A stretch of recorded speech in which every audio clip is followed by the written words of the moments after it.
What's up, ladies and gentlemen? Welcome back to the Big Fight Field channel. This is Joseph Conlon with your AEW Dynamite review. It is Wednesday night, December 1st. So we're 1 month away before the new year. I hope you all I had a good Thanksgiving. First, I know it's 6 days past, but still. First off, before we start tonight, I want to apologize. Last week, we did not do a review for Dynamite because I had technical difficulties on my computer, and Skype was giving me a lot of issues here, and I was not able to do the review with these guys, Wes and Cam. I apologize for that. And then last Friday, Rampage, I had a flight back to here in Orlando, and we're back. Full week of AEW content. We got Dynamite, we got Rampage, and fellas, what's going on? Hope you all had Thanksgiving. Cam, I love the sweatshirt, man. I appreciate it, man. How are you doing? I am doing good, man. Oh, I am doing good, man. I had a good Thanksgiving. Watched some good wrestling, man. Got a brand new hoodie, and so that is how life has been for me so far, man. But I want to talk about you guys. How you guys been, man? Well, hold on. Did you enjoy WrestleCade? Because you were at the WrestleCade event this past Saturday. I did enjoy WrestleCade. WrestleCade was a lot of fun this year. WrestleCade was a lot of fun this year, and I hope to go back next year.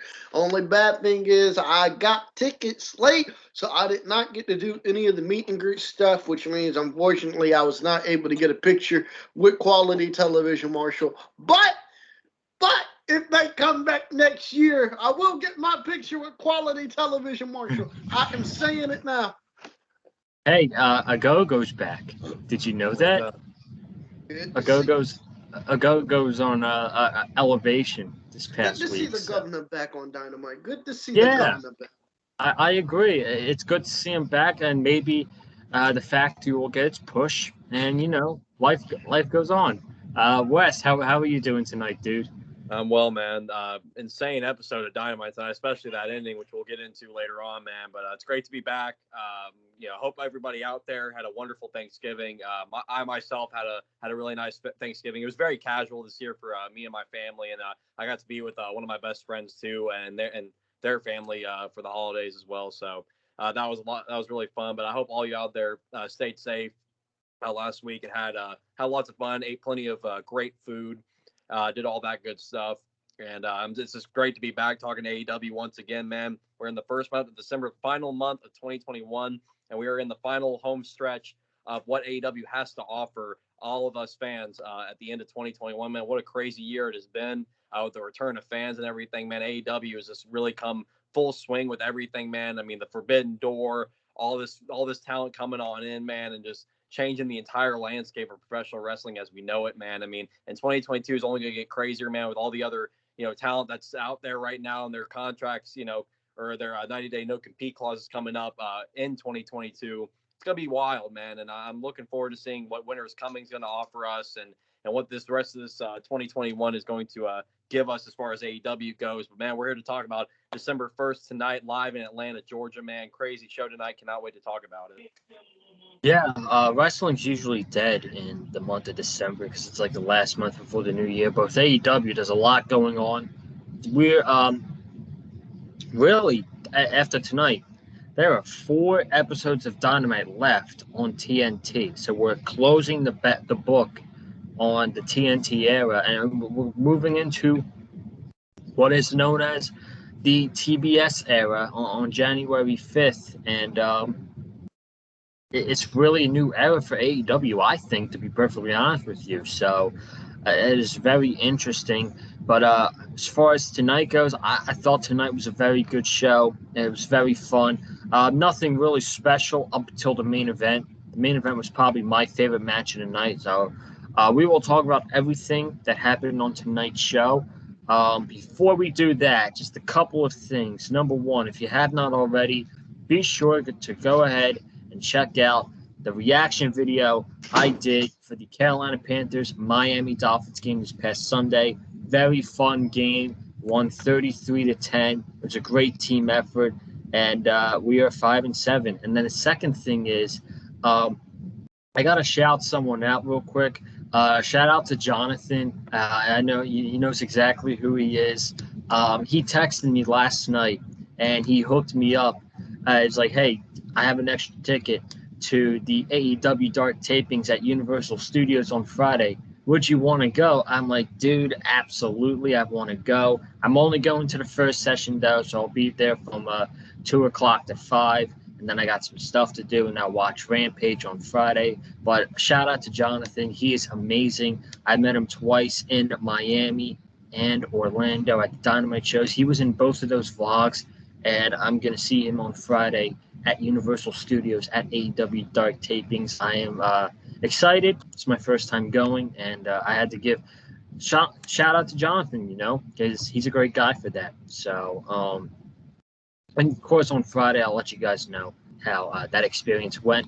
But let's get into the show, shall we? We started off with Bryan Danielson against Alan Angels, who's from Atlanta, Georgia.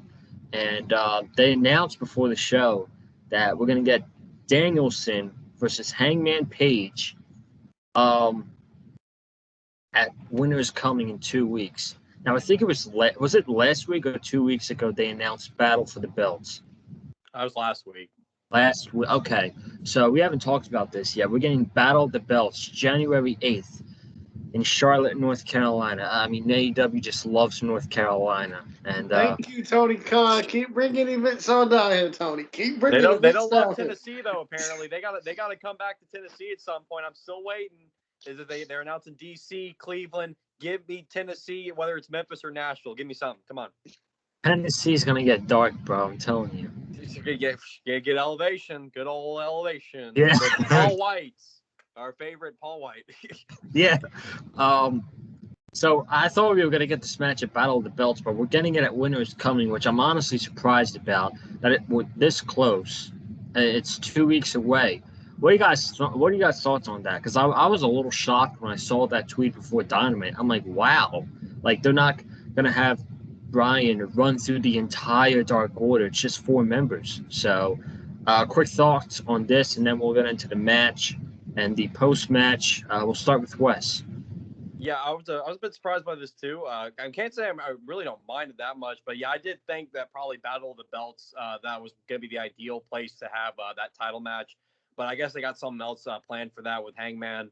But yeah, it looks like Bryan's just only going through a few of the members, because now next week the last Dark Order member he's facing is John Silver, as it was announced later on in the show. But yeah, that's a bit surprising. I was hoping, man, we get like Bryan versus Stu Grayson, or like Bryan versus 10 before we got to that eventual title match. But I guess they just wanted to, build up Winter is Coming in a massive way. And I mean, already building this show up with just this one match in a great way with Danielson and Hangman for the AEW World Title.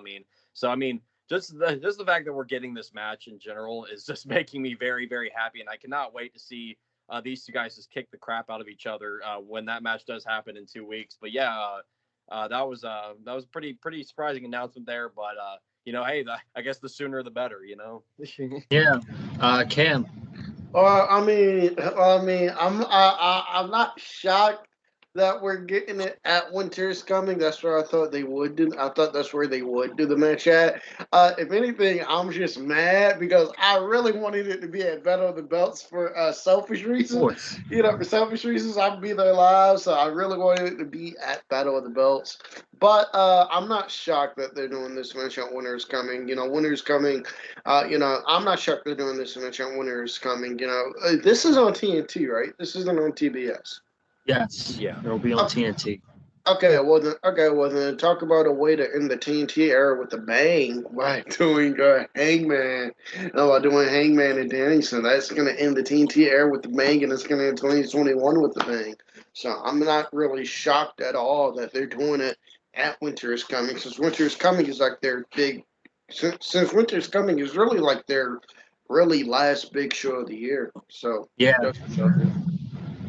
I could understand that, and By the way, I like the date that they put Battle of the Belts. It's literally right between where Full Gear is and Revolution. It's literally right between there. So you got a big event that's happening there, and then it's Revolution for the rest of the way.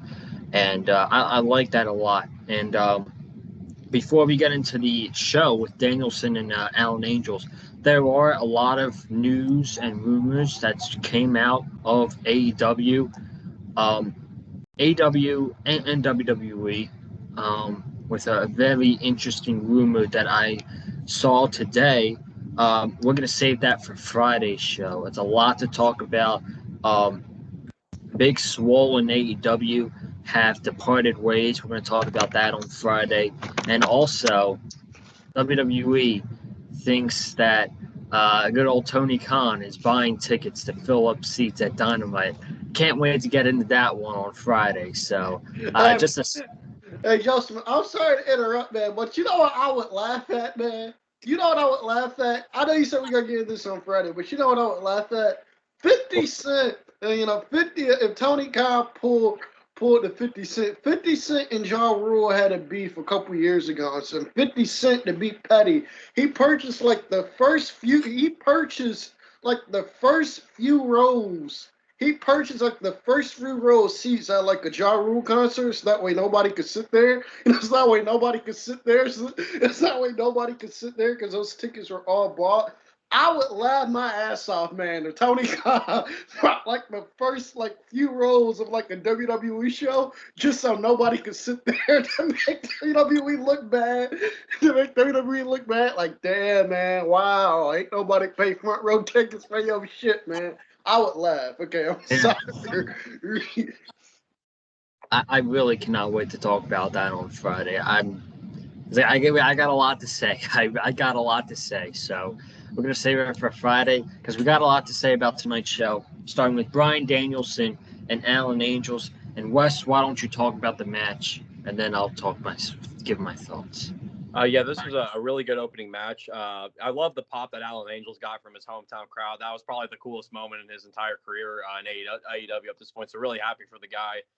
What I learned too is he graduated high school from that same building. So it's man, imagine graduating high school from the same building. Now you're facing one of the biggest pro wrestlers of all time in Bryan Danielson. It's pretty wild to think about that. But these two guys put on a really good match. It wasn't very long. It looked like it went about maybe 10 minutes or so. But Danielson picked up the win via submission.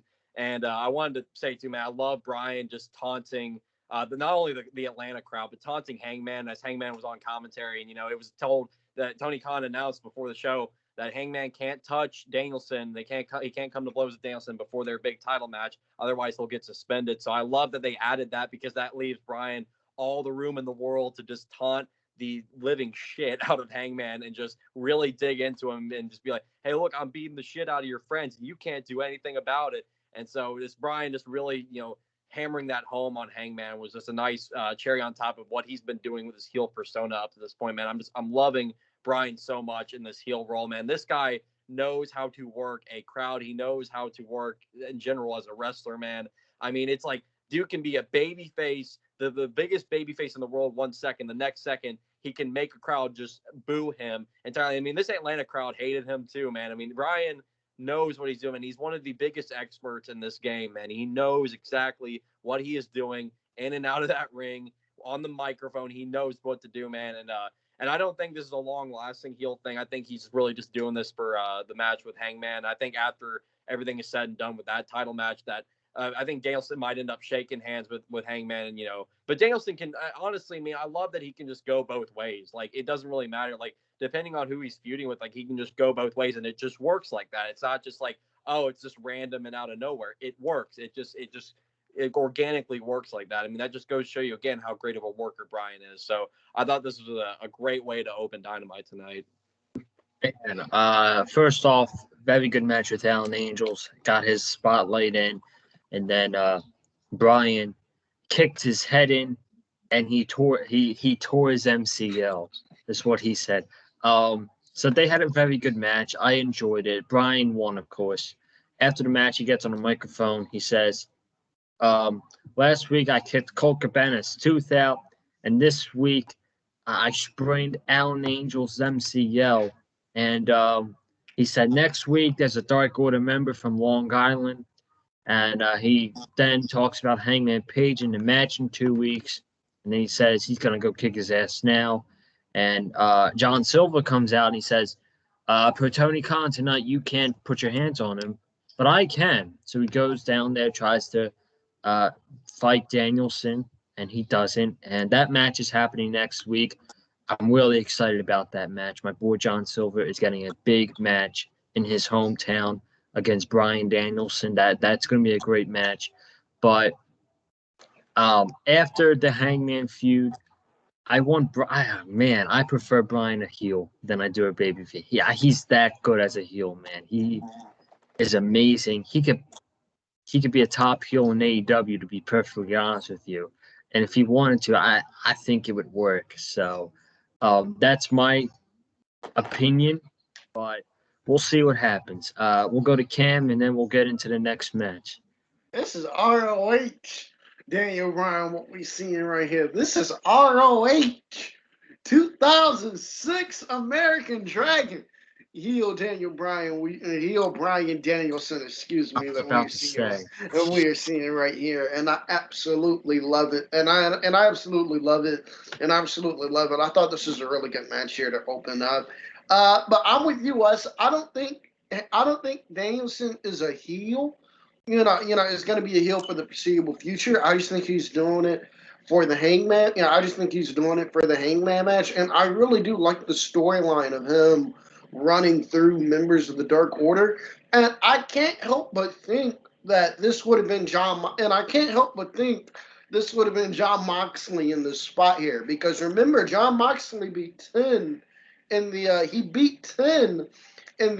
in the world title eliminator first round. Like, he beat the crap out of 10. And I thought putting 10 in there was just very weird and very random. I was like, okay, that's very random to put 10. I was like, okay, that's very random to put 10 in the world title eliminator tournament. But after seeing the storyline we're getting now with Danielson running through members of the Dark Order, I can't help but think this would have been Moxley right here, running through members of the Dark Order until he got to Hangman Page. But it's Bryan Danielson, and I don't think Danielson's a heel per se. I think he's only doing it for the Hangman match. But hey man, if they want to keep Danielson as a heel, go right on ahead, man. Because this has been great, man. I missed ROH Daniel Bryan. I'm gonna kick your head off your shoulders, Bryan Danielson. I miss this guy. So if they want to keep him as a heel, go right on ahead, man. And I thought adding the stipulation of they can't touch was a really nice touch too. Yeah, absolutely. So we're gonna move on here.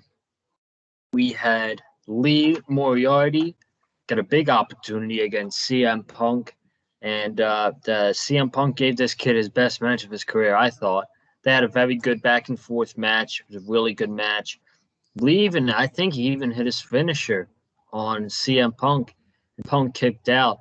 And I loved MJF on commentary with the PG Punk, and Punk's exhausted and he's tired. He's like, it's so sad how he's barely beating Lee Moriarty or whatever. He barely beat Lee Moriarty. He barely beat QT Marshall. I'm loving the feud between MJF and CM Punk. And by the way, very quickly, since we didn't talk about it last week, the face-to-face between MJF and CM Punk was probably the best face-to-face promo I think I've ever seen in my life. And no, I'm not over-exaggerating with that. Literally the best back-and-forth promo I think I've ever seen in my life. If you were to rate that segment out of a 5, I'm giving it a 7. That's how good it was. But this was a really good match. I love Lee Moriarty ever since that tag team match with Seidel and Leo Rush and Dante Martin. The kid's really good. I'm a fan of him. And he had a really good match tonight with CM Punk. Almost beat him. Took the loss. And he will be fine. Also, I saw someone on Twitter last night recommend that, to get that, you want to get this kid over. He should go out there and beat CM Punk thanks to MJF shenanigans. I'm like, dude, you don't build someone up. You don't build someone up and having them. You don't have someone get over just by beating one of the top stars of the company. No, you put them in high caliber matches against guys like CM Punk and Bryan Danielson, and you build them up for months to get to the next level, and then get to the level above that and get higher and higher, just like they're doing with Dante Martin and Daniel Garcia, guys like that. Lee Moriarty is fine. Jungle Boy started off in AEW like what, 0-12, and look where he is now. So there you have it. I thought this was a really good match, though, and the back and forth between MJF and Punk was great at the end as well. So, Cam, what did you think of this match? I thought this is a really good match here. I thought this was really good. The promo segment with the Punk and MJF last week was absolutely fantastic. That had me, that 20-minute promo segment last week had me on the edge of my seat. And when it was over, I was actually disappointed. I was like, oh man. We got to go on with the rest of the show. You know, like we got to continue with the rest of the show. I'm telling you guys, man, that entire show last week could have been Punk and MJF talk. Could have been Punk and MJF going back and forth, and I don't think anybody would have minded, because that is how good that segment was, man. And I like MJF on commentary. It was fantastic when he said CM stands for cooking meth. He said that CM stands for cooking meth. I thought, oh man, I laughed my ass off at that. I thought it was funny. Lee Moriarty has another very good showing here against CM Punk. And, I don't know who the person was that suggested, I don't know who the person was that suggested, Lee Moriarty should beat CM Punk with the help of MJF, but that would have been completely and utterly stupid. I like Lee Moriarty, but no, that would have been stupid. That wouldn't have been the right way to go. Having Lee Moriarty in there prove that he can hang with somebody like CM Punk is going to do much more for him than him getting a fluke victory over CM, than him getting a fluke victory over CM Punk. This is going to do a lot more for him. I thought this was a really good match here. MJF on commentary talking shit was fantastic. And shout out to Lee Moriarty because he came up with an MF Doom mask there. So he was repping MF Doom, rest in peace. So, he was repping MF Doom, rest in peace to the great rapper MF Doom. So shout out to Lee Moriarty because he was repping that MF Doom mask. Wes? Yeah, I thought this very solid showing here from Lee Moriarty. I'm a fan of his. I've been watching his stuff also on Dark and Elevation too. The guy's impressive, and it's like you said, Cam. I mean, just him being in the ring alone with CM Punk already goes to show you that. Hey, I mean, CM Punk and AEW see a lot in Lee Moriarty. The fact that they're like putting him in the ring with the best in the world, CM Punk. I mean, that's already put him over alone. So whoever made that tweet on Twitter clearly doesn't watch enough AEW content, because if you've been watching over the past couple of years, you would know that you don't get guys, you don't put all this young talent over by beating somebody who's involved in a big feud with like interference from their rival in the feud. Like, that's WWE booking. See, we don't do WWE main roster booking in AEW. We don't do that here. See, AEW builds up people through through losses. I mean, like you said, Joseph, Jungle Boy started off like 0-10, 0-12, something like that when he first came to AEW. Look where Jungle Boy is now. Guy's one of the 4 pillars of AEW and its future. And, it goes to show you, I mean, through hard work and through, failing at first, but then succeeding later, that's the key to getting somebody into that next step, getting them to the top of the mountain in AEW. It's, if they were to just do MJF interfering match and Punk loses to the Moriarty, that would not have done any good for CM Punk. It wouldn't have done any good for the feud. Again, it's WWE booking. And of course, somebody would say something like that because they've grown so accustomed to watching the miserable, illogical booking that WWE has gave all of us fans for so many years. But see, I'm over here enjoying logical pro wrestling. I'm not over here to watch illogical sports entertainment. That's not what I'm about. I'm about watching pro wrestling that makes sense. Pro wrestling that fits into the entire story that they're trying to tell. So that was done there. And then of course, my quick thoughts on last week's promo battle with MJF CM Punk. definitely the best promo battle I've seen, at least in recent memory, man. One of the best I've seen of all time for sure. I mean, these two guys, I mean, this was impromptu as well. We didn't this was not announced. Like, we didn't know at all that this was going to happen. It just happened, and it was the best thing ever. And man, I mean, I can't even go over every single one-liner they put in this feud, man. I mean, man, I've had to go back a couple times and rewatch this, and I rewatched it with my dad, after the show was over, before we tried doing the review last week. But yeah, but I rewatched it with my dad, and because my dad missed it live, and man, I was looking at my dad's reaction. My dad was popping at at the one-liners and stuff, man. It was so cool to see. But I mean, it's amazing, man. I mean, it's just we thought nothing could get better than Kingston and Punk in 2021, but MJF came on in and was like, you know what? Yeah, I'm gonna go ahead and give you guys an all-timer right here. I'm just gonna give it to you. And credits to CM Punk too. Of course, we know CM Punk's one of the best all time on that microphone. So man, it's just, I'm loving everything they're doing with this feud right now, man. I mean, and then of course the whole back and forth between them tonight was great too. It was just a little a little bit more extra added on from last week. But man, I mean, they're just doing wonders with this feud right now. And in my personal opinion, I do believe, and we'll get into this a little bit too, because with Wardlow, but I do believe when it comes to Winter is Coming, we could very well, before we do get that eventual MJF Punk match, we get Punk versus Wardlow. Before we do get to that big main event type match with MJF and Punk. So that's what I think too. I put on Twitter. I said I think two scenarios happen here. The first scenario being we get Punk and MJF, and then we get MJF winning, and then we get MJF challenging for the world title at Revolution. Or the second scenario, which I think is more likely, we get Punk and Wardlow first, with Punk beating Wardlow, and that leads to Punk and MJF probably at Revolution, with MJF beating Punk, and then we get MJF as world champ. Then we get MJF versus Hangman at Double or Nothing. So I think we get one of those two scenarios. Yeah, there's no way you're doing MJF and CM Punk on free television. There's no way. You're doing that match on pay-per-view. No question about it.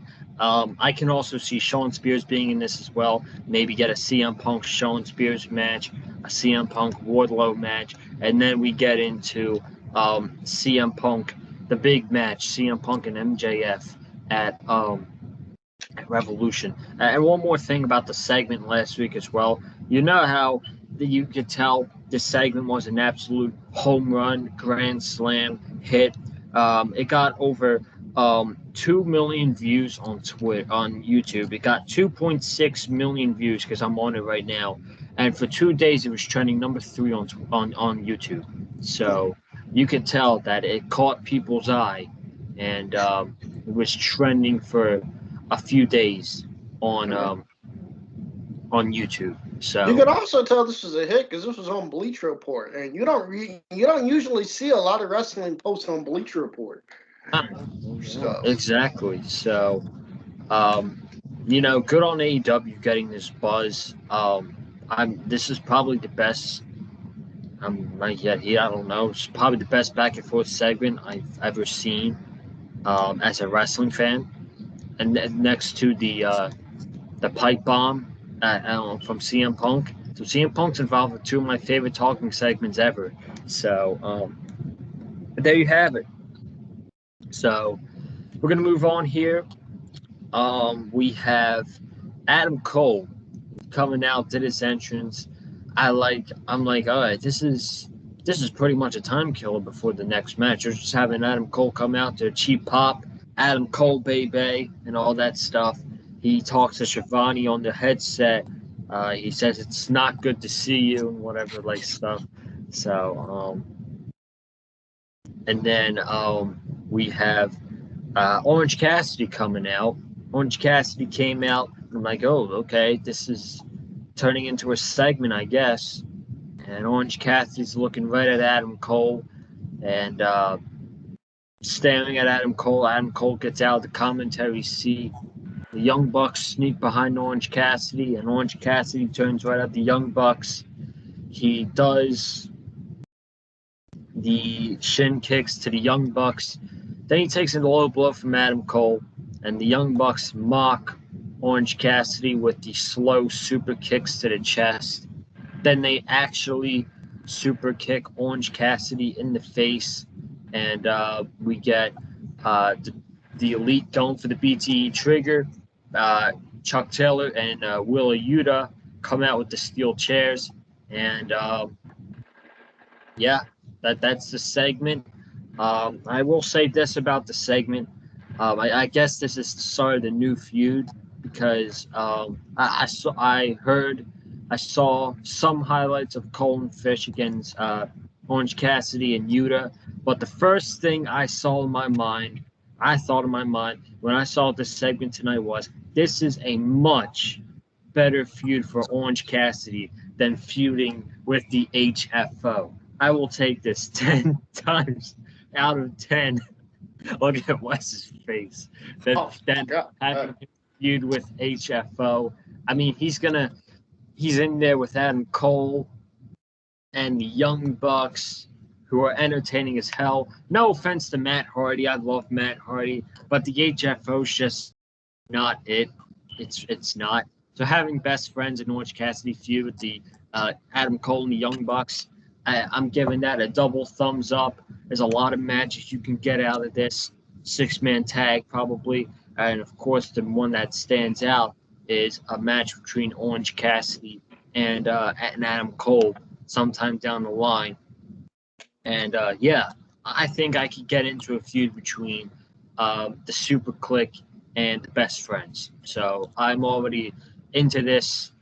Wes, I know you are sad that you're no longer getting your Best Friends HFO feud. And man, as much as it breaks my heart, man, it breaks my heart so much that we will no longer be seeing any more Best Friends HFO matches, man. As much as it breaks my heart, I guess we got to move on. No, fuck that feud. That was one of the worst feuds I think AEW has ever come up with. I mean, 3 months of this we had, and it finally ended. I get what was the final blow with this. I mean, I don't really care that much, but like, wasn't it like it was like Ishii? I think yes. Like I was like, you know what? That's a good way to end it because that match was fun. That was a fun tag match. So I get they ended it on a good note at least. But thank goodness we are finally moving past that crap right there, and now we're finally getting something that we all can sink our teeth into and love every single bit of it, man. The Super Click and the Best Friends feuding, I love it. I already love the interactions with Orange Cassidy and Cole. I loved the little highlights in the Rampage match where Cassidy did the thumbs up next to Cole, and Cole just squirming out of it. Like, what are you doing? Don't touch me. I mean, Cole, the thing with Adam Cole, man, Adam Cole is amazing. Like, I've noticed this too, especially with the BTE skits with Silver and Reynolds, man, which are my favorite skits on BTE, like over the past month or so. Is the fact that Adam Cole can do serious and comedy very, very well. He's so good at playing a serious role and so good at like adding comedy to his mix too. But you know, the stands on Twitter will tell you otherwise. Oh man, he downgraded so much from being NXT champion to being a joke and kissing the Young Bucks on the cheeks in AEW. Oh man, he downgraded so badly. I'm telling you guys, I need to go back and find that tweet.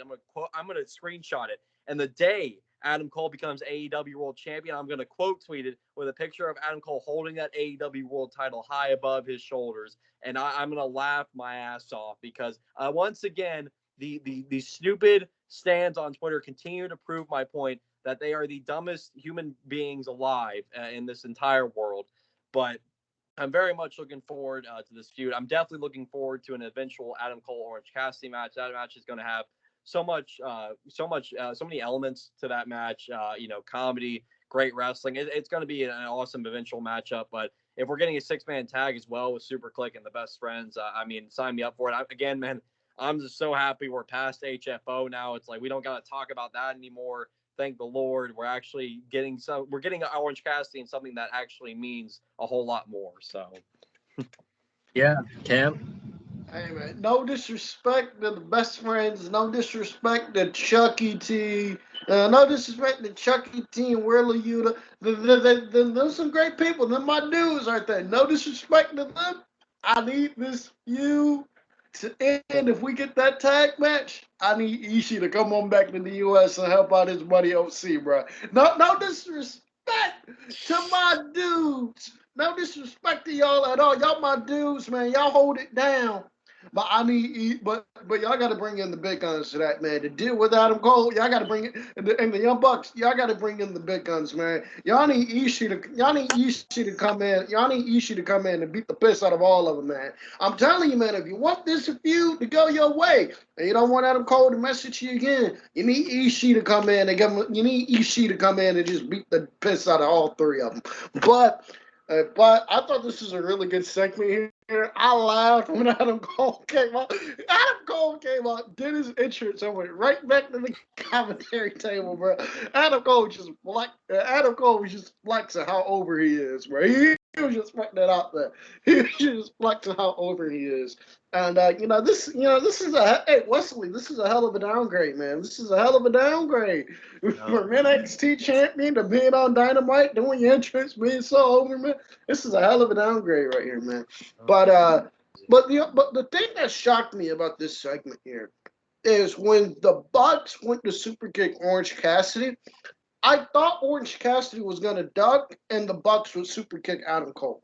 That's what I thought was gonna happen. I was waiting for the Bucks. I was waiting for Orange Cassidy to duck. The Bucks hit Adam Cole, and I go, okay, that leads to more and more dissension. And when Kyle O'Reilly comes in, because he's coming in, and when Kyle O'Reilly comes in, I'm like, okay, that makes more sense for Adam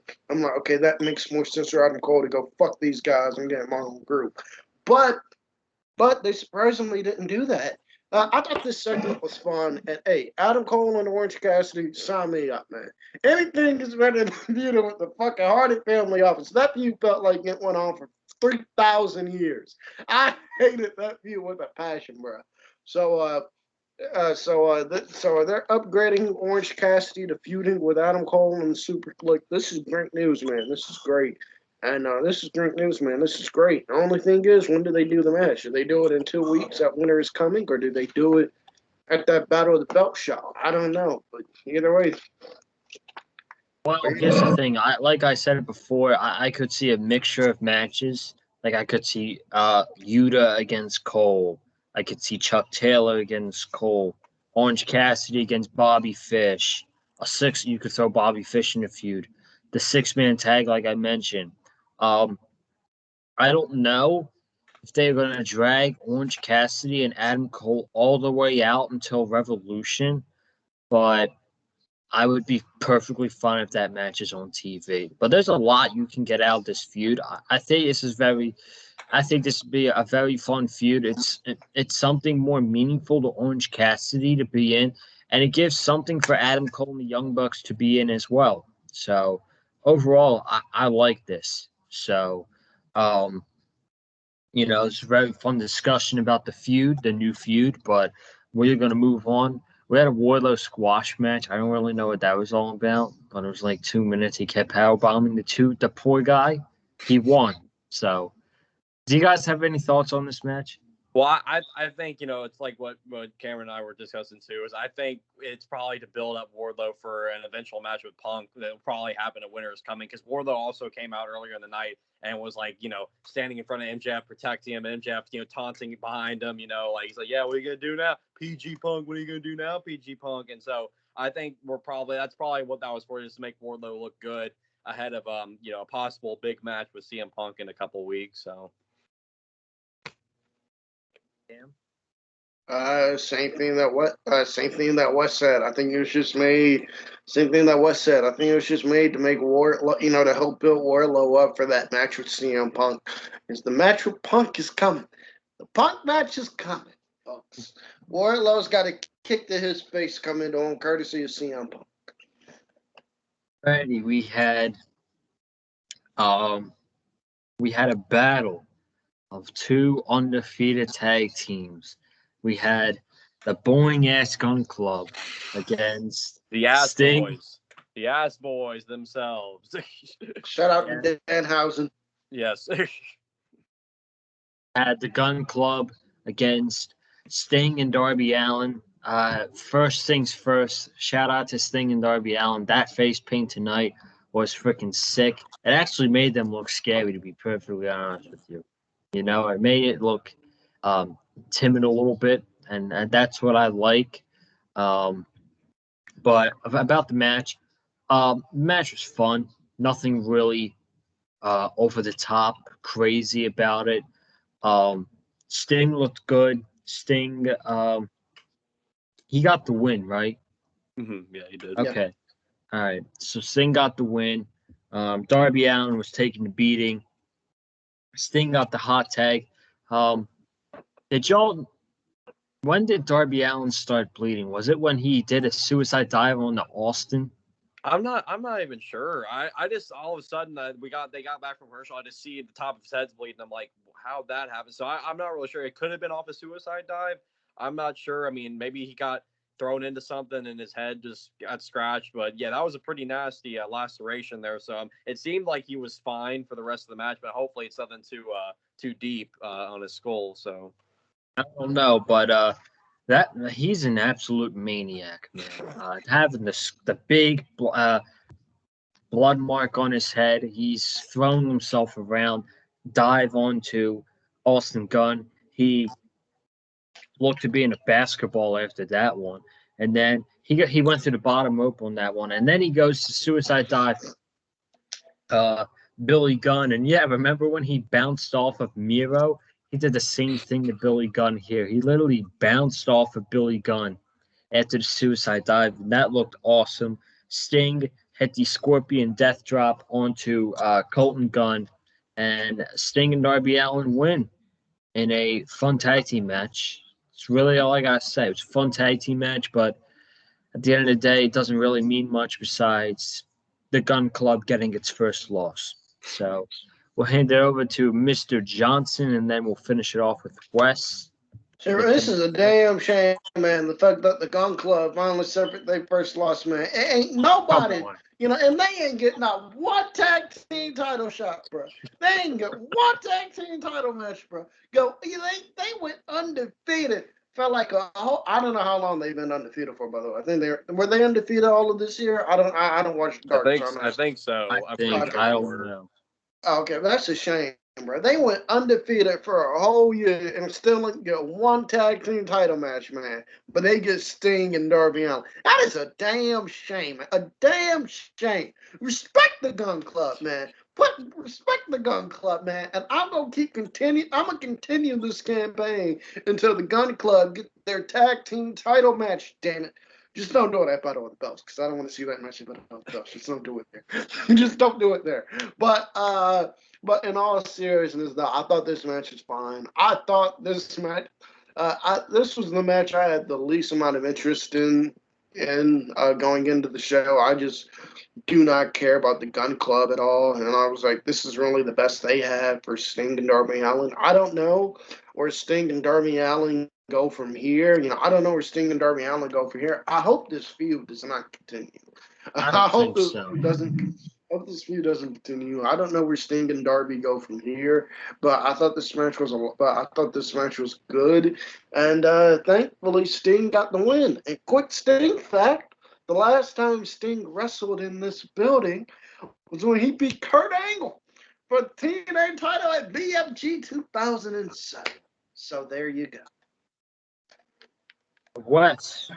Yeah, I thought this was a pretty fun tag team match. I think it served its purpose, and I think there's not going to be any more Gun Club, Darby Allin, and Sting, feuding after this. I do believe this was kind of a one and done thing. Like I've been talking about on the reviews, it's like a mini feud that they were doing, and it looks like we're moving past it now. What's next for Darby and Sting? I'm not quite sure.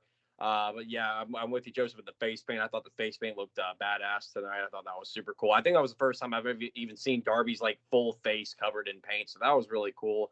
And I'm hoping that cut on the top of his head isn't something serious. It seemed like Darby was able to finish the match okay, but man, what a maniac Darby Allin is, man. We talk about it every single week, man. That guy is just a true rebel when you see it, man. But yeah, what they do next, I'm not sure, but I think it'll be really cool to see what they will do.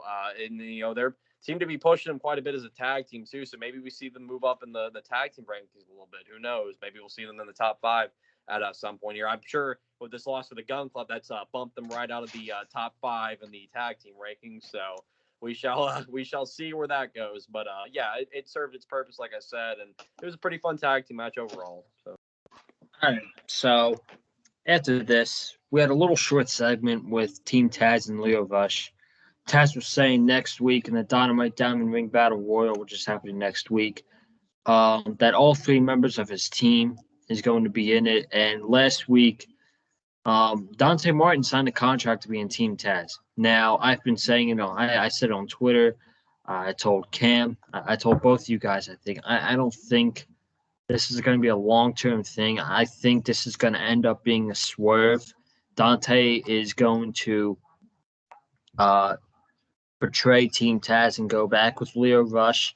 I think it'll be something with his brother coming back and his brother being upset, and it will end up being Top Flight and Leo Rush against Team Taz. Maybe we'll get a 6-man tag with Starks, Hobbs, and Hook, and who knows, but I don't think that partnership is going to happen that long, but this is basically a segment with a face-off between Dante and Leo Rush, and yeah, that's all. So, what do you guys think about this feud? I obviously know that Cam thinks that this probably won't be a long-term relationship with Dante and Team Taz.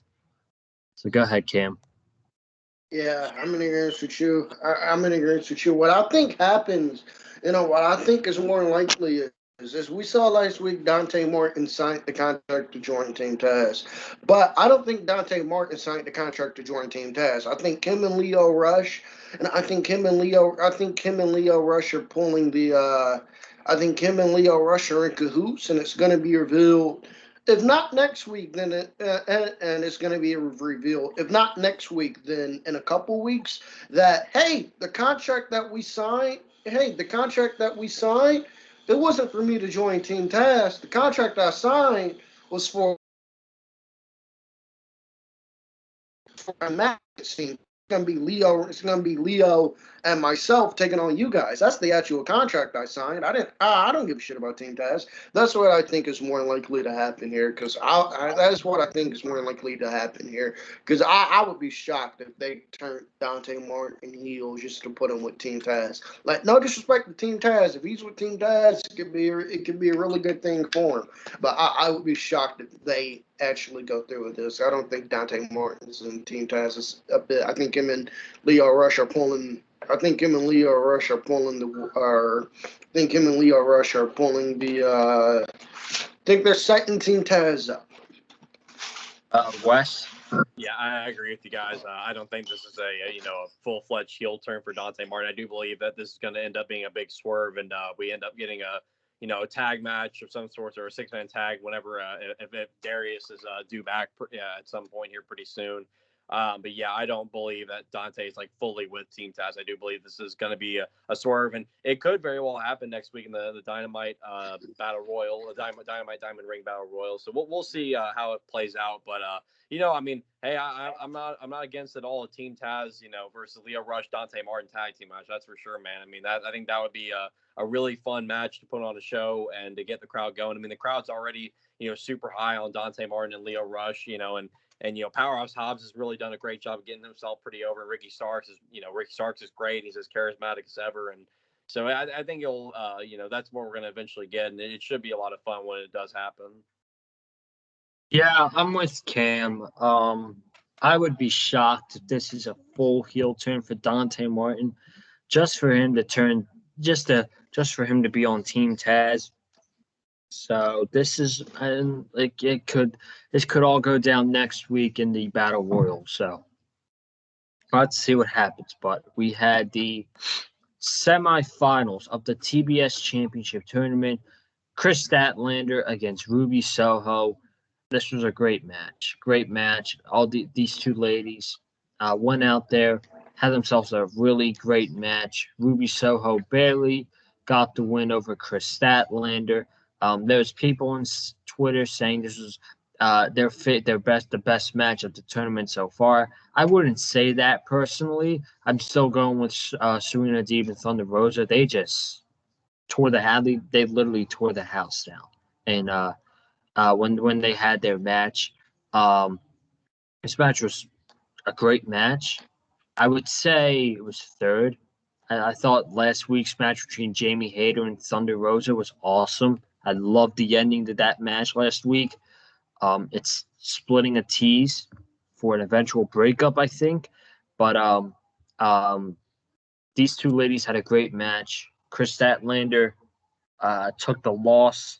Ruby Soho barely won, and she's moving on to face Nyla Rose in the semifinals. After the match, Vicky is yelling at Chris Statlander, sets up Nyla Rose running down to attack Ruby Soho. Then Chris Statlander comes back for the save to save Ruby Soho. So semifinals is set. Thunder Rosa versus Jade Cargill, and Ruby Soho versus Nyla Rose. I think it's pretty clear in one match who's going to be going to the finals. It's just in the other match, it's kind of a toss-up, I think, with Thunder Rosa and Jade Cargill. So what do you guys think about this? Who's going to be in the finals? If I'd guess, it's probably going to be Ruby Soho and Jade Cargill, even though I would prefer Thunder Rosa, because I think that's the better match for the finals. But, Wes, go ahead, man. Yeah, I thought this was a great match with Statlander and Ruby Soho. I wouldn't say it was the best match. I do believe Shida and Deeb had the best match still up to this point in this tournament. But I thought what Ruby and Chris did tonight was great. Love the chemistry back and forth between them, and Ruby winning was the right choice here. I mean, you could have probably gone either way here, but I think Ruby winning ultimately was the right choice.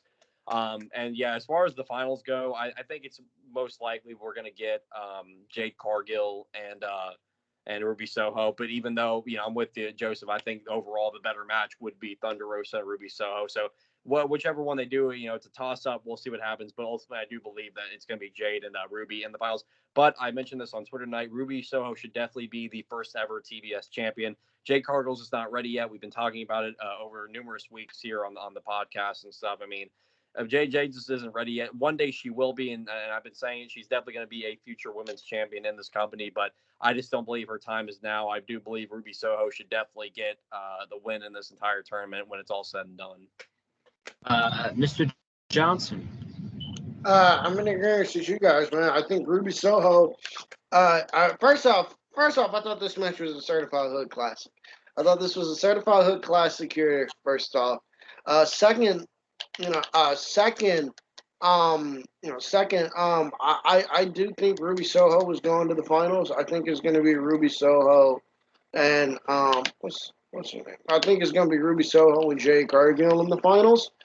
Because I think they're saving Thunder Rosa for, because I think Thunder Rosa is being built up to take the championship off Britt Baker. So when they're taking the championship off Britt Baker, so her taking the championship off Britt Baker, I don't think they would have put Thunder Rosa in the final. So I do think it's going to be, Ruby Soho in the finals here, and Ruby Soho should absolutely be the TNT champion. And it should absolutely be the TBS champion. She should absolutely be the first TBS champion.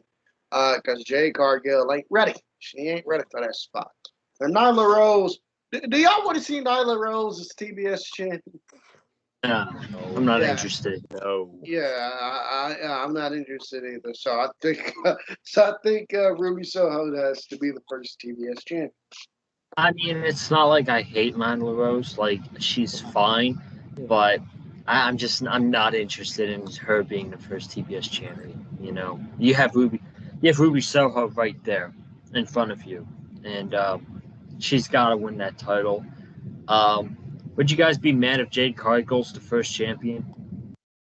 I probably wouldn't be too happy about it, man. It's just, again, she's not ready. It's like, it's like they definitely, I think, know what they're doing with her, but it's just like she's just not ready yet. Don't pull the trigger right now. Do it at a later time when like, hey, like, in the fans, most importantly, the fans have to, like, know as a whole, like, okay, she's ready. Like, put the strap on her. I've been talking about Britt Baker. Like, we knew when it was time for Britt Baker. We knew it when it was time. And what did they do? They gave her the title at the exact right time. And look how much it's benefited her ever since, and how much it's benefited the shows ever since. So, AEW, I think, has a keen eye on what is going on here. So, but if that were to happen, I wouldn't be too happy about it. I think they'd be making a mistake doing that. So, Cam, you think that's a mistake? I wouldn't hate it if they did that. Like, I wouldn't be mad because I trust Tony Khan. Because I trust Tony Khan and I trust his booking. So even if he does something, so even if Tony Khan does something wrong, I'm like, yeah, I don't know about that. I know at the end of the day that he has a plan. I know at the end of the day that he has a plan. So Tony Khan, I'll be more willing to give AEW a pass for giving somebody a championship when they're not ready, rather than WWE. Let's say WWE was doing like this tournament, like they put it and they put it on somebody who clearly wasn't ready. Then yes, I would give them shit for it because they don't have the. Then yes, I would give them shit for it and not be mad as hell because they don't have the amount of goodwill that AEW has goodwill with me. So I would absolutely shit on it. But with AEW, I trust AEW a lot more. So if they did it, I wouldn't be mad. Me personally, I just don't want to see Jade Cargill as TBS champion. I think putting the championship on her now would be a mistake because she isn't ready. Like Wesley said, her time will come. And when her time comes, the people will tell you that it's her time. The people will tell you that they want Jade Cargill in that spot. So you would get Jade Cargill in that spot. Like at Darby Allin. We wanted Darby Allin as TNT champion. They put Darby in that spot. We wanted Sammy Guevara. We knew it was time for Sammy. So they put Sammy in that spot. We knew it was time for Britt Baker. Put on Britt Baker. I think they're doing the same thing. You got to do the same thing here with Jade Cargill. Do not give her the championship when she's not ready. Hangman Page is another one. Yep. Do not put the championship on Jade Cargill. She is not ready for that spot. Yeah, there's some great examples from Cam right there. I didn't even think about that. So, we got some match announcements that we'll get into this Atlanta Street Fight. I got a lot to say about this. So Friday night on Rampage, we were supposed to get FTR and the Lucha Bros in a 2 out of 3 falls match for the tag team titles. Unfortunately, Rey Fenix is injured. That sucks. Speedy recovery for him. But instead, we're going to get FTR against Penta and Pac on Friday night. We're probably going to get that tag team title match down the road. Hey, maybe I'll get lucky and get it at Battle of the Belts. That would be cool, Cam. So, it will be. I love that. We're getting that Friday. Tony Nese against Sammy Guevara for the TNT Championship. And Jade Cargill's going up against one Thunder Rosa student. I don't remember her name. I'm sorry. Then we got Dynamite next Wednesday in Long Island, New York. The same arena where WWE was at 2 nights ago for Raw. So I'm sure they're going to outdraw WWE in attendance. But next week, we got Bryan Danielson against John Silver. Really looking forward to that match. I'm excited for that one. We got the Dynamite Diamond Ring Battle Royal where the last 2 participants will face each other at Winter is Coming for the Dynamite Diamond Ring. And then we have Jamie Hayter going one-on-one with Riho. By the way, not a fan of Riho beating Britt Baker on Rampage. I understand you have to have challenges for Britt Baker until the inevitable, but you don't have to pin her to get Riho a championship match. Just have her keep winning and eventually climb in the rankings. It's not that hard. That's WWE. What's up? I'm sorry to cut you off, man. But real quick on Riho Britt Baker, I'll defend that real quick. And here's why. Usually, I'm not a fan of the champion losing. Usually, I'm not a fan of the champion losing in our championship matches. To me, that is completely stupid. But I'll defend this for one reason and one reason only. they're telling a story here with Riho and Britt Baker. The fact is that Britt Baker, since she's been in AEW, she's not been able to beat two people, Thunder Rosa and Riho. She's not been able to beat Thunder Rosa or Riho. We saw that. I think she beats Riho. I think she finally figures out Riho, but I don't think she figures out Thunder Rosa when the time comes. So, all right, sorry. I understand that. I honestly understand that, but me personally, I'm just not a fan of champions getting pinned. So, I mean, I'm fine with the match. The match will be great, but I'm just not a fan of the way they went about it. So, okay. I got to talk about this. We got to talk about this street fight. Andrade against Cody Rhodes. First off, Cody Rhodes got booed in his hometown. Cody Rhodes got booed. I thought at first it was a mixed reaction, but then I heard more boos than I did cheers. Cody Rhodes got booed in his hometown, ladies and gentlemen. That's a sign, I think. That's a sign. First thing, Andrade and Cody was brawling on the stage, and Jose was going to punch Arn Anderson, and Arn Anderson I don't know where he fell, but it was so oddly that he fell. I'm glad he's okay. Yeah. Because that could have been a lot worse than how it was. But he fell while Cody and Andrade were brawling. You see Jose try to help up Arn Anderson with his hand. So he helps him up, and then he's just like, F you, and then I'm going to start brawling you again. I kind of laughed at that one, but at the same time, I'm like, man, I hope Arn's okay. And then Cody and Andrade start brawling in the crowd. Then Cody picks up a trash can and he smacks it over Andrade.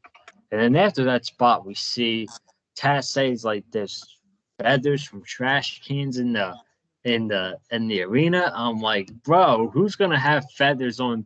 Who would have feathers? Who would bring feathers to a wrestling show and throw it in a trash can or something like that? To me, it looked like Cody's skin was peeling from sunburn or something. That it had to be. Yeah. It had to be. So they're brawling. They got a computer. Andrade broke a computer over Cody's head. Tablets, chains, steel chairs. One of the co-hosts from Go Big Show was there. I can't remember his name, but you guys know his name? You talk about T-Pain? Yes. Yeah, T-Pain special guest tonight. Yeah, I saw that. That was pretty funny. So I believe you don't know T-Pain, Joseph. Yeah, the dude, I'm GOAT. sorry. Dude, I'm sorry. It's 11:20 at night, so give me a break. I knew his name, but I couldn't remember. So we go back from commercial. There's all this stuff in the ring: trash cans, chairs. Andrade goes, sets up a table. He's having trouble setting up the table. Eventually, he spears Cody through the table. Cody kicked out. Then on the outside, Cody was bleeding, of course. I don't remember how he was bleeding, but we just got to get to the finish. So Andrade brings a table in. He sets up a table right next to the right corner of the turnbuckle. And he's on the top rope. He's got Cody set for the table. Cody is brawling with Andrade on the top rope. Andrade knocks him off. Then Cody knocks Andrade, and Andrade falls on the turnbuckle. Then you see someone in a hoodie and a mask on. It was Brandy Rhodes, who, guess what?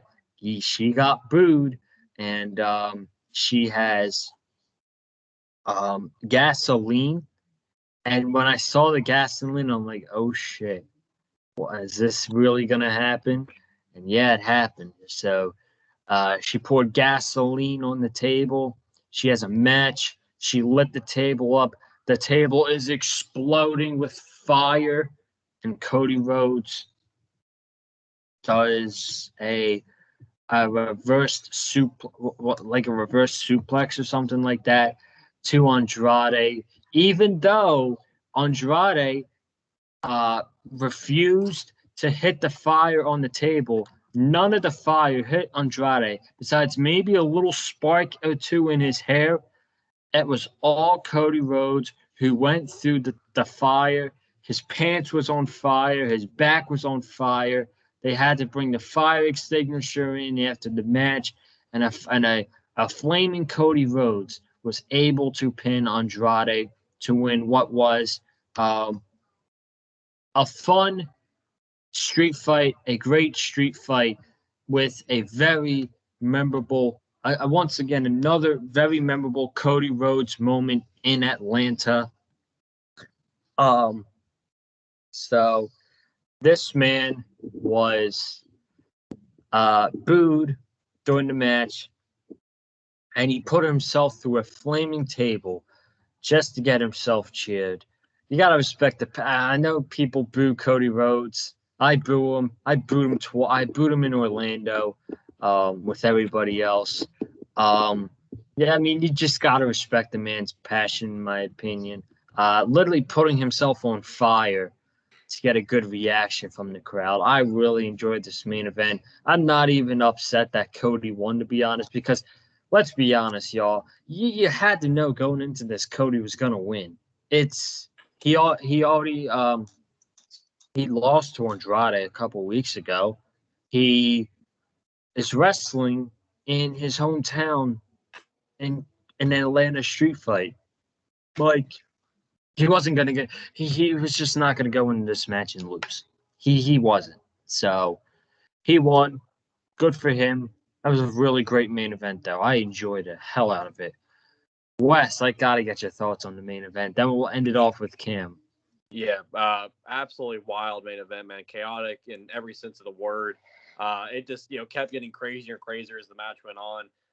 Yeah, whatever Taz was talking about in the commentary about Cody's back, there were no feathers. I don't know who. Yeah, again, who's bringing feathers to a wrestling show? I mean, I don't know. But yeah, I think that was just a bad sunburn or whatever. But yeah, man, I honestly, like me, like I'm somebody who's definitely like when I get sunburned, I'm one to like really peel at my skin. So I'm watching Cody's back. I'm like, dude, I want to freaking like scratch his back like so badly right now. So I know that like triggered probably a lot of other people watching, but yeah, that was something there. And then some really cool spots, with chains being involved, and you got the laptop. I mean, it was just chaos all around. And then of course you got to that last spot with the flaming table. I mean, if you would have told me that we would have had a flaming table spot at the end of this match, I mean, I probably would have been like, I don't know about that, but it certainly happened, man. Cody, last time they were in Atlanta, Cody made a huge moment with that giant moonsault off the top of the cage against Warlow in that cage match that they had. One of the biggest moments in AEW history right there. And it was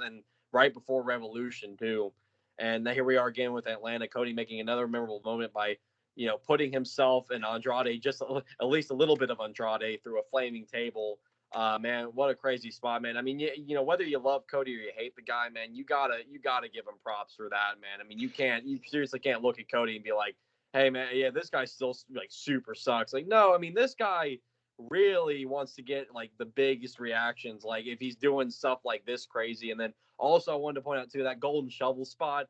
My goodness. Oh, I forgot to mention that. What a spot that was, man. I mean, Cody, that's the thing with Cody Rhodes, man. He knows what he's doing. He hears the people. It's not like he's not like he's deaf. He doesn't know, like he doesn't hear the crowds. He knows how to work them, and I love how before that he brought out the sledgehammer too, and he's like, nah, fuck that. Yeah, we ain't taking that gimmick again, It's so, but yeah, that was quite something there, man. That's definitely, I'm sure, Twitter is definitely going to react very well to that. I'm sure they're already having a field day with it. So, but yeah, that was, but yeah, overall, man, chaotic match. Andrade loses nothing from this, in my opinion. I really don't. Andrade is going to be fine. I mean, honestly, the dude, along with Cody, went through a flaming table. I really don't. Even if it was just a little bit of them, I really don't think he should be kicking out after that. Andrade is going to be okay. I mean, it took a lot to get Andrade to that point too. So he's going to be fine, just like how Malachi Black's been fine ever since he lost to Cody. It's not Cody burying people, so everybody wants to go out there and say Cody buries everybody. No, he doesn't. Watch the product, actually pay attention, and you will see Guy's not actually buried. So I thought this was great, man. I think this will definitely get an honorable mention from me when it comes to the end of the year awards that I'll do with my top 10 matches and everything. You know, of course, do all my honorable mentions and stuff. But great way to or great way to end off things in Atlanta tonight, man. And I think it's definitely something people are going to be talking about for a while. We'll end it off with Cam, and then we'll end the review. I thought this is a very fun brawl. I thought this is a very fun brawl to end Dynamite tonight. Dynamite tonight. When Cody brought out the sledgehammer, I said, when Cody put out the sledgehammer, I said, wait a minute, I think I've seen that before. And then when he pulled up the golden, as soon as he pulled up the golden shovel, I knew he was winning. I was like, what? What was that? Cody's winning this match here. I'm joking, by the way. But when he pulled out the golden shovel, I laughed my ass off. I laughed. I thought that was funny as hell. And the flaming table spot to end the match. First off, Brandy Rhodes coming out. Brandy Rhodes coming out. They boo Brandy Rhodes good. I would boo Brandy Rhodes too. The woman sucks. I would boo Brandy Rhodes too. The woman sucks. I'm sorry. The woman sucks. I'm sorry, but the woman sucks. And then, but Cody going through that flaming table. You cannot pay me in a million years to go through a flaming table. I think wrestlers are stupid because they do shit like that. And it's like what I told Joseph before we went on the air. If I went through a fucking flaming table and you still boo me after that, I'm going heel the next week. Fuck it. I'm going heel the next week. Fuck it. Like, this ain't meant to be. Like, me as a babyface ain't meant to be. So I thought this is a great main event to cap off Dynamite tonight. They have exclusive backstage photos of Cody Rhodes' back after the spot. Y'all should go check it out when we're done. Looks awesome. So, I'm just kidding. It looks very brutal. He's got burnt marks on his back and everything. So, great main event, though. Ladies and gentlemen, that's going to do it tonight here on the channel. Thank you all so much for watching. If you have not already, be sure to subscribe to the Big Fight Fuel channel. We got some more content coming up for you guys. Some more AEW content on Friday. So we're going to be reviewing AEW Rampage. Since it's December and it's the last month, I'm going to try to go out on this month on an absolute bang. It's going to be a very fun month here on the Big Fight Fuel channel before we head into the new year, 2022. So be sure to subscribe. Be sure to subscribe to the Big Fight Fuel channel.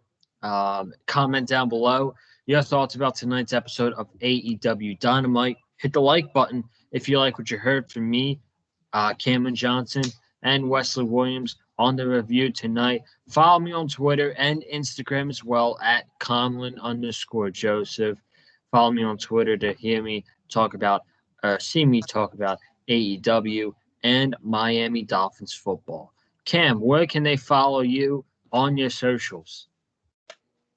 Follow me on the Twitter sticks at Cam71101.